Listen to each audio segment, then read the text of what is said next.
Ali bin Abi Thalib mengajarkan doa dari Nabi SAW setelah kemudian tahajud, setelah beristighfar kepada Allah, lalu doa pertama yang disampaikan bukan doa permintaan lain-lain dulu, tahan dulu yang lainnya, tapi yang didahulukan yang ini. Bismillahirrahmanirrahim.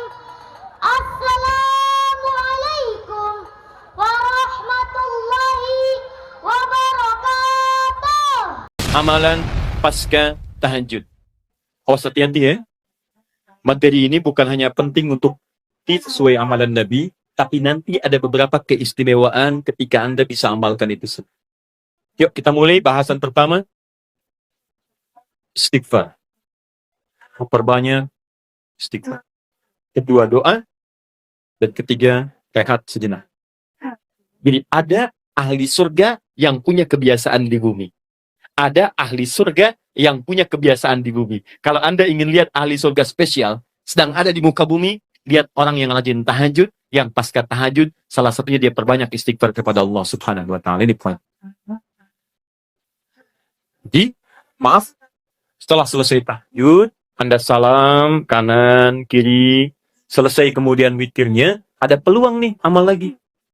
Ya, jangan langsung istirahat. Walaupun cuma satu kalimat. Jeda sebentar. Hadirkan ketenangan setelah ibadah. Syukuri itu semua. Setelah itu baru kemudian Anda kondisikan hati untuk bisa mendekat kepada Allah. Baru Anda ungkapkan kalimat Astaghfirullahaladzim. Astaghfirullahaladzim. Astaghfirullahaladzim. Alladzi la ilaha illa huwal hayyul qayyum wa atubu. Astaghfirullah. Astaghfirullah. Astaghfirullah. Nah, disinilah teman-teman dua hal bisa kita kerjakan. Sekarang kita bicara bagaimana cara beristighfar seperti diisyaratkan Al-Quran ini. Kita ambil bagian pertama. Satu. Awas hati-hati. Karena ini peluang diampuni dosa cukup besar di sini. Dan seketika Allah yang mengampuni. Seketika Allah langsung yang mengampuni. Jadi ada orang yang ketika istighfar di waktu sahar, seketika diampuni oleh Allah Subhanahu wa Ta'ala. Bagaimana caranya? Mari kita lihat. Jadi kalau Anda beristighfar, memohon ampun dari kesalahan atau dosa, jangan sekedar kalimat itu keluar di lisan. Hanya formalitas, ya Allah ampuni saya, ampuni saya. Setiap kalimat yang disampaikan dalam Al-Quran, ingat baik-baik, ataupun dalam hadis, itu selalu diistilahkan dengan zikir namanya. Zikir. Ingat baik-baik ya, setiap kalimat kebaikan yang diungkapkan di lisan, itu selalu diistilahkan oleh Quran dengan zikir. Misal, tadi yang astagfirullah, subhanallah, alhamdulillah, yang kita kerjakan ba'da salat, kita kerjakan astagfirullah, kan istighfar kan? Baik ya, di hadis Muslim, hadis 591. Ya, Nabi kemudian mengucapkan astagfirullah, astagfirullah, astagfirullah. Allahumma antas salam, minkas salam, tabarakta ya dzal jalali wal ikram. Di hadis Muslim hadis 593 kemudian mengatakan la ilaha illallah wahdahu la syarika lah, lahul mulku wal hamdu wa huwa ala kulli syai'in qadir. Baru setelah itu subhanallah, alhamdulillah, Allahu akbar. Zikir ini disebut zikir di Quran. Di Quran surah keempat ayat 103. Paling kanan sebelah atas, agak sedikit ke tengah. Lihat kalimatnya. Fa idza qadaitumus sholata fadhkurullaha. Kalau Anda tuntas mengerjakan sholat, segeralah berzikir kepada Allah Subhanahu wa Ta'ala. Nah, apa itu zikir? Zikir itu bukan sekedar kalimat yang diungkapkan. Tapi zikir secara bahasa saja sudah mengandung arti sesuatu yang teringat. Sesuatu yang dirasakan. Ingat dan dirasakan. Di ketika Anda beristighfar, tadi ingat baik-baik, ingat kesalahan, dosa yang dilakukan, minta ampun atas kesalahan dan dosa yang dilakukan. Kalimatnya disebut dengan zikir. Zikir berarti ingat dan merasakan. Jadi begitu Anda mengatakan, ya Allah, astagfirullah, ampuni saya. Anda minta ampun, berarti ada dosa yang dikerjakan. Ingat dosa apa yang Anda lakukan sampai Anda mengatakan ampuni saya. Ini bukan cuma di lisan. Ini begitu Anda istighfar, itu enak Pak. Keheningan malam. Saat tidak banyak suara bising, dan Anda menyadari kesalahan Anda pada saat itu. Begitu air mata Anda jatuh, tumpah saat itu, kemudian kalimat yang Anda rasakan seketika ampunan dari Allah itu turun kepada Anda semua. Itu yang pertama mesti Anda lakukan. Jadi begitu selesai tahajud, ingat-ingat, perbanyak istighfar. Hatinya nyaman. Setelah ketenangan itu ada, saya agak cepat, baru masuk ke nomor 2. Apa nomor 2 itu? Ini yang saya maksudkan. Awas kalimatnya hati-hati. Memperbanyak doa kepada Allah Subhanahu wa Ta'ala. Dan inilah doa yang paling cepat diijabah diantaranya oleh Allah Subhanahu wa Ta'ala. Doa yang dipanjatkan di keheningan akhir sepertiga malam, menjelang fajar, dalam keadaan pasca istighfar, bahkan langsung dikatakan di hadis qudsi, jika Anda meminta, maka tidak akan pernah ditolak.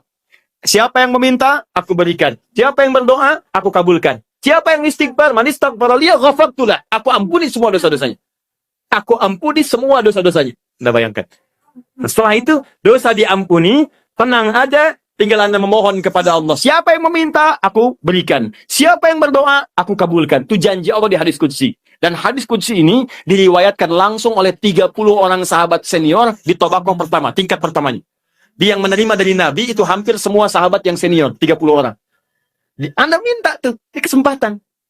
Mungkin inilah waktu yang doa-doa Anda yang dulu itu mungkin belum terkabul. Anda diminta berada di waktu itu. Kalau sudah diberikan waktunya, Anda tidak minta, Anda butuh waktu apa lagi?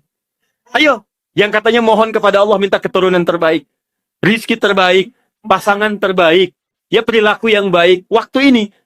Nah, apa doa di antara yang dimohonkan? Ini saya tunjukkan, ada di Abu Daud, nomor hadis 1427. Kemudian di At-Tirmidzi, nomor hadis 3566, 3566. Imam At-Tirmidzi di antara yang mendawamkan malamnya tahajud. Bahkan berdoa. Terus istighfar. Sampai buta matanya. Ya, orang bertanya, Syekh lima hakadha, kenapa Anda masih seperti ini?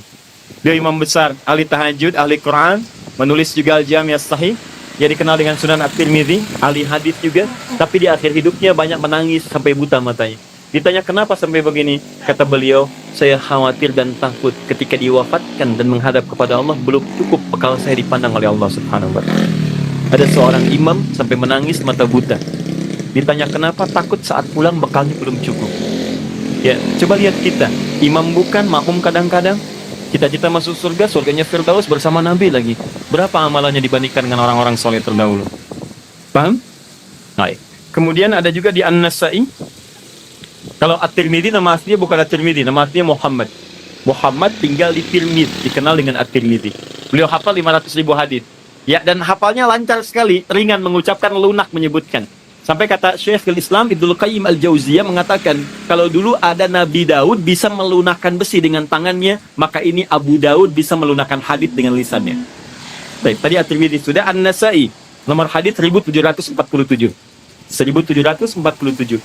Kemudian Ibnu Majah, An-Nasa'i ini muridnya juga Imam Asy-Syafi'i, dia pernah belajar kepada Imam Asy-Syafi'i. Kemudian Ibnu Majah nomor hadis 1168. Semua hadis yang diriwayatkan oleh para imam ini sumbernya dari seorang sahabat, menantu Nabi sallallahu alaihi wasallam, yang juga sering dibangunkan oleh Nabi sallallahu alaihi wasallam untuk menunaikan salat malamnya, yaitu sahabat Ali bin Abi Thalib radhiyallahu taala anhu. Apa di antara doanya? Allahumma inni a'udzu biridhaka. Ya, Ali bin Abi Thalib mengajarkan doa dari Nabi sallallahu alaihi wasallam setelah kemudian tahajud, setelah beristighfar kepada Allah, lalu doa pertama yang disampaikan bukan doa permintaan lain-lain dulu, tahan dulu yang lainnya. Tapi yang didahulukan yang ini. Ya Allah, Allahumma inni a'udzubika biridhaka min sakhatik. Ya Allah, saya berlindung kepadamu dengan mengharap ridhamu. Jauhkan saya. Ya Allah, jauhkan saya dari segala apa yang Engkau murkai. Di antara makna ridha, kalau sudah datang dari Allah, maka mengabulkan semua doa-doa yang dimohonkan. Tapi ridha itu maknanya 3.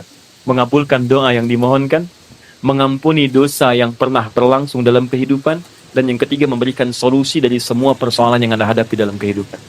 Baik, teruskan. Wa bimu'afatika min 'uqubatik.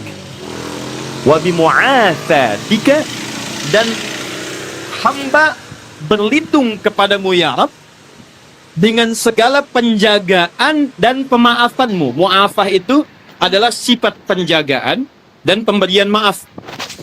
Anda dijaga oleh security, terjaga, nyaman Anda.